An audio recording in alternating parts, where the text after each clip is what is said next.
judges. It's gonna take you people years to recover from all of the damage. Our mother has been absent ever since we founded Rome. But there's gonna be a party when the wolf comes home.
That's Little Red Riding Hood from 999.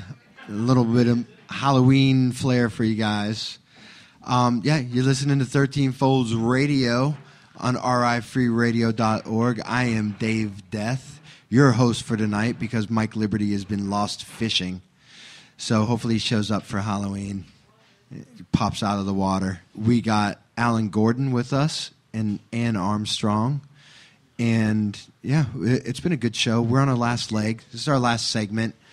I just want to thank our sponsors again. We got Green Side Up, who's actually offering a gift certificate tomorrow at our show. We got raffles going on at the show, and we have a costume contest going on for tomorrow night. And one of the contest prizes is Green Side Up is going to give a $50 gift certificate. Warren Ave Tattoo is offering a $100 gift certificate. Also, we have a raffle that's going on. Anybody who's in the music industry, if you're not here tomorrow night, you're a fool. We have Motif is going to be raffling off a $300 value ad in their magazine, which actually you could use for anything. It doesn't have to be music, but we could maybe do some advertising for our the Compassion Center, Party, for the Healing Center. Party, yeah. We have Galilee Productions, which is George Dussault, who's going to be auctioning or raffling off a 3-hour studio session. This guy's won or been nominated for 20 Grammys. The guy's phenomenal. If you get a chance to do a recording in this guy's studio, you've reached gold. You have gold there. He's like the Pharrell of white people. We have also a Circle Jam production raffle that's going on, and they are going to offer a free mix down for any one-track song. Of course, I mentioned Green Side Up. We got Warren Ave Tattoos going to give us a gift certificate to give away for the costume party. First place going to win a $100 gift certificate to Warren Ave Tattoo. And then I think our last prize is going to be another $50 gift certificate to Empire Guitar. And those are all our sponsors. And then one of our other less well-known sponsors, James the Dishwasher, is actually fourth place in the raffle. He will name your band or your solo act. Like if you're just like you have a boring name, or maybe like Chris Hansen, who's going to be playing next. You know, everybody associates him with the Hansen brothers, and it gets kind of aggravating. James the Dishwasher will make up a new name for Chris Hansen right on the spot. So it doesn't get any better than that.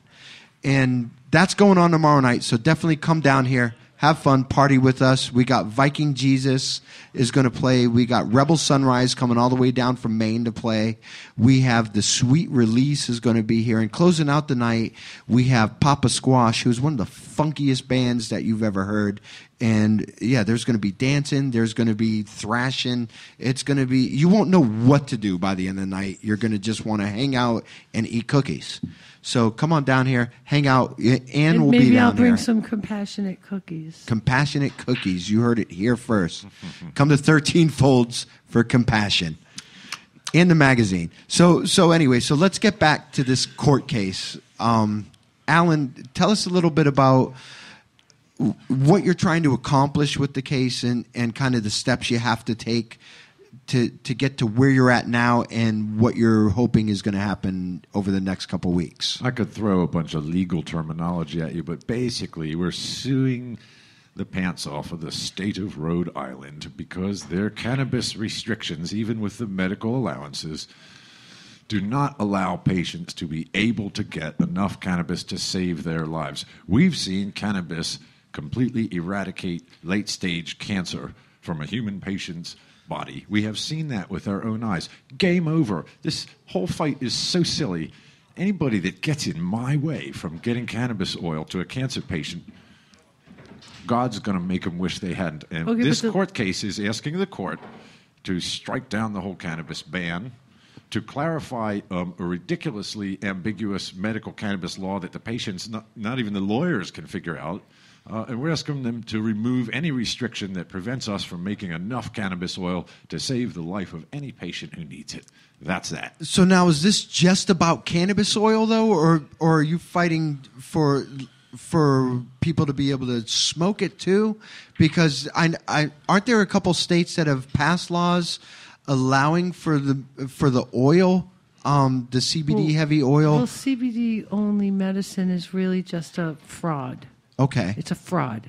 We're talking about THC-rich, high-potency, purified cannabis oil for cancer patients. That's what works. That's what cures them. We've seen it. Yeah, it gets them high, but when they're done, the cancer is gone from their body. Game over. Now, so that's a double win. That's a win-win. Yes. And with regard to recreational, when the state said that cannabis has medical value, they removed it from Schedule 1, which has no medical value. But that hasn't happened yet at federal level. It did happen. They said it had medical value. Schedule 1 is for things that have no medical value. But then why hasn't it been rescheduled? Because nobody knows how to do it. Everybody's They descheduled it when they said it had medical value. They never rescheduled it. Therefore, there is no cannabis ban at all right now.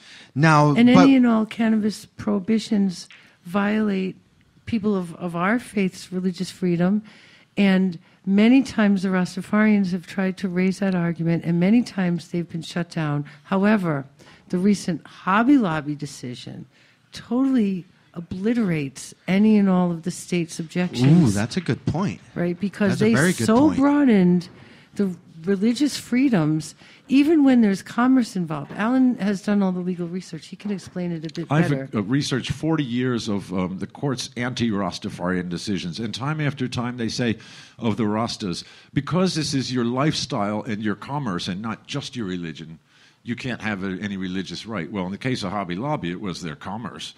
And in our case, we're not Rastafarians. We're just standard Judeo-Christian. We look at the Bible, and we see in there where it says to make cannabis oil and use it as a medicine to In heal the people. Bible, and I've seen the Exodus passage. 30:23. Standard Bible. It's all through the Old and New Testament. Just look. There it is. Well, it says to save lives using cannabis oil. We've done it, and we're going to do it some more. And we're going to have that religious right, and we're going to use the Hobby Lobby case as our precedent, and it might make Anton Scalia's head explode, but that's on him. So now we're doing this at a state level. What do you feel the chances are of this going from state to federal level with this court case? This case is going to end up in the United States Supreme Court if cannabis isn't legal before then. Rhode Island, an appeal goes right to the state Supreme Court, and then bam, bam, bam. I like that. That's Right. that's brilliant. Now, today in federal court, the federal government agreed that cannabis is medicine and has medicinal value. The federal government did under cross-examination. There were no objections to it. That happened today? Today in California, not with our Okay. court case. There's another court case that's already in federal court that is also challenging the constitutionality of the cannabis ban. And so they're in federal court because that person was arrested. So they had standing under criminal court. We're bringing this under civil procedure. So our burden of proof is a little bit higher. However, in Rhode Island, our Constitution grants such broad religious freedoms that it really is a walk in the park to prove that the cannabis ban is unconstitutional under Rhode Island law. Okay, so what's next in this court case? What's the next step? What are we waiting for as far as any kind of decision being made? Or Well, we went and filed the case 3 days ago. okay, We brought it to the court in Washington County, and we gave it to the clerk of court there, and she stamped it and received it, and it was a 14-page complaint that was written by Alan with his legal research. And so the case is Ann Armstrong, Alan Gordon, and our Jane Doe suing Lincoln Chafee, asking for the repeal of cannabis prohibition and clarification in the interim on this new law that just basically ties everyone's hands even for medical now. So that's the first step. We served it at the governor's office, where we brought it to the governor's chief legal counsel, Claire Daniels, and she was very kind to give us legal advice and help us not serve it incorrectly. So a disinterested party not involved in the lawsuit left it. She sat there with her hands folded. I don't know why she didn't want to just take it. We had to leave it on the desk, but she was there and she stated her name, and that was legal service process. And then we brought back proofs of service, and Mike Goldman over there swore out an affidavit that he served process. She's been served. The state of Rhode Island has been served. all right, Now they have 20 days. The clock is ticking. This is day 3. all right. If they don't answer by their own rules, we win by default. So we have to file a motion for default judgment, which the judge has to grant. All right, so you know what? We'll follow this through the Daily. process. We're posting a countdown every day. We'll follow this through the process, and our next issue comes out in February. So hopefully by then we've repealed those laws. That's right. They should be gone. Cannabis doesn't. The only reason it's coming under the reach of the law, or it ever did, was so that people could make money. During all the years that we were told cannabis was bad for us, and we gullibly believed it, supposedly it was the criminals that were making money. And now you think about it, it's good for us. Actually, our bodies need it to be healthy. What sane person would want to put any restrictions in between cannabis and the people who need it for their health? So hopefully people are waking up very